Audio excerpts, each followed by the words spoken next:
Morning guys, welcome to my new blog.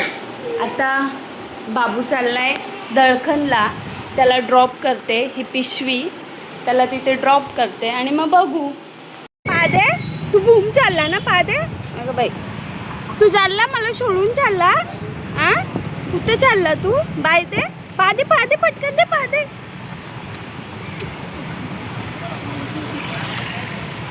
बाबू चाललाय गावाला. आता बाबू दुपारपर्यंत काही येणार नाही. 1 वाजता आला पाहिजेस, नाहीतर तुझं पांड पडल. पायी पायी ये, तुला पाय येत ना? गाडी नाही आणली कोणी तर पायी पायी यायचा. पिट्ट काढता सकाळी सकाळी खाल्ला. आता 9:30 वाजले आणि मग मी वडापाव आणला. बोले नाश्ता खाना ऐसे आज देखूंगी, खिचडी भात बनाऊंगी देखती. 2 वाजले. बाबूला वॉर्निंग देऊन पाठवलेला, काय एकला रिटर्न आला पाहिजे. काय बाबू अजून आला नाही. आता बाबूला यायला 3 वाजते. मी मेडिकलमध्येच आहे. सकाळी नाश्ता केला. अभी कुछ खाने का मूड नहीं है.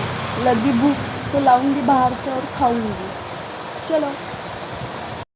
आज फादर्स डे आहे, तर माझ्या पप्पांना फादर्स डेच्या खूप खूप खूप शुभेच्छा. आयुष्यात पप्पांची व्हॅल्यू ही कधीच कमी होऊ शकत नाही. आता माझं लग्न झालं आहे. माझं लग्न झाल्यामुळे आता मी सासरी आहे. बट मला माझं एकही दिवस असं जाते की मी पप्पा मम्मीशी बोलल्याशिवाय जात नाही. पहिल्यांदा घरी असायचे तर मी पप्पांशी भांडायची ना. तर आता लांब आहे ना, आता फक्त पप्पांशी कसे आहेत तर कधी आपण विचारतच नाही. काय काम असेल तर तेवढ्यापुरतं फोन येतो. पण बाबूला बघायला डेली मला एकतरी फोन असतोच माझ्या पप्पांचा. असा एकही दिवस नाही गेला का पप्पांचा आणि मम्मीचा फोन नाही आला. मला पप्पांना एकच गोष्ट सांगायची, पप्पा मम्मी माझं तुमच्यावर खूपच जास्त जीव आहे. आता मला पप्पा मम्मी आणि माझा भाऊ आणि माझे काका पण सगळे चांगले आहेत तसं बघायला गेलं ना.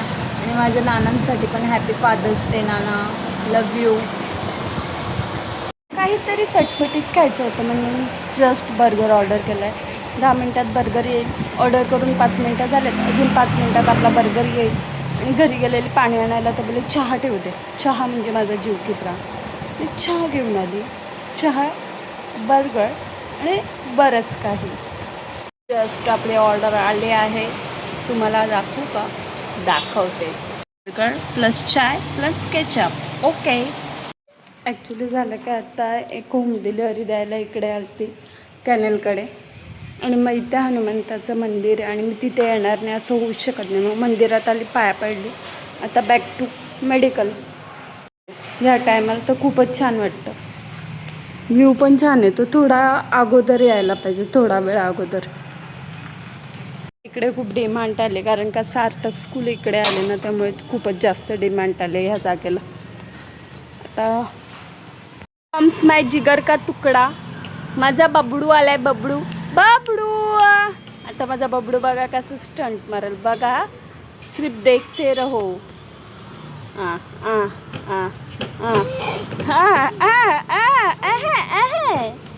स्टंट म्हणजे तू माझ्या स्टंट म्हणजे. बाबू मेडिकलवरनं येऊन झोपून घेतलाय. आम्ही आता जस्ट मेडिकल बंद करून आलो. 11:15 झाले. अशा प्रकारे आपला ब्लॉग आवडला असेल तर चॅनलला लाईक शेअर सबस्क्राईब करा. Keep supporting. थँक्यू.